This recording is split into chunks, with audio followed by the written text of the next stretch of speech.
The City Council is picking up another week of budget hearings. The New Orleans Coalition on Open Governance put together a new guide for anyone interested in learning more about the process and how to get involved. And Nick Kendall with the Committee for a Better New Orleans and Ariella Cohen with our partners at the Lens join us now to walk us through the process. Good morning, guys. Thanks for being in. Good morning. Nick, what made you all decide to come out with this guide, and how hard is it to go about the work of demystifying the city budget process? Well, we decided to put the work into producing this guide just to make sure that people had the information readily available so they could provide input into the budget. It is difficult because there's lots of information in there, but we just want to make it as easy as it could be for individuals so they can put their input into the budget. What sorts of information might be in this guide that they might not otherwise be aware of, and how can they access it? Well, we have information on how this year's budget compares to last year's budget, when the City Council hearing dates will be on particular budget items, which budget programs got funded, which did not, and how they can get involved by going to the City Council meetings, by contacting their City Council person.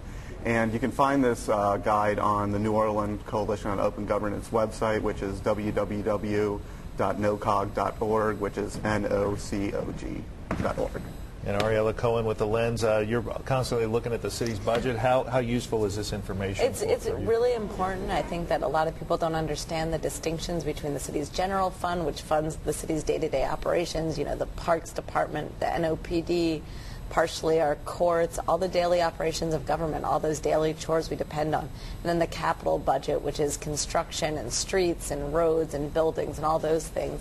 And so it's important to just kind of have an eye on where our tax dollars are going and how you can participate. But I guess the good news about a guide like this is it gives people some information about the city's budget before you go into the process, so that as these hearings come up, they can show up and give some educated input as to what's going on and not be caught off guard like so often happens when this process gets underway.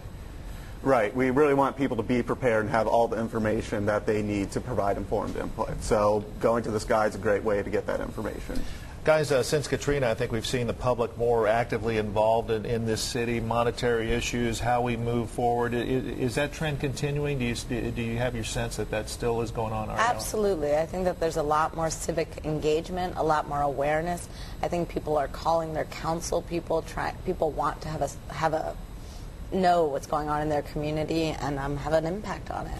Nick, as you put this guide together, were there any surprises for you? What sort of struck you as something unusual or something that you didn't know about the city's budget process that you didn't know going in? Well, there's a lot of stuff, but I guess most significantly is, you know, this year's budget is $6 million more than last year's budget, yet most of the departments are seeing cuts. So spending got increased in the public safety area, so police, fire, but it got cut in most other areas. So I thought that was the most interesting thing I found out about this year's budget. And Ariella, as somebody who watches this process very closely, where do you think some of the big battles lie ahead in this process? You know, last week we saw some fights about the City Planning Commission. The mayor had proposed cuts there. That's really important to the council members because that's, you know, when your CVS can't open or your Waffle House, as Cynthia Hedge-Morrell was very worried about in her district, you get the calls from the business because of the permits and the speed of all the zoning changes. So I think city planning, safety and permits, all those quality of life issues that voters want to see be efficient, work efficiently. City planning seemed to, that budget loss there seemed to catch a lot of people off guard. I mean, very important agency as the city continues to rebuild after Katrina. Absolutely. Nobody wants to see that effort cut back at all. Right, exactly. And so that I think in those areas we'll see some fights. All right, Nick Kendall with Committee for a Better New Orleans and Ariella Cohen with the Lens. Thanks so much for sharing this information with us. Appreciate it. Sounds useful.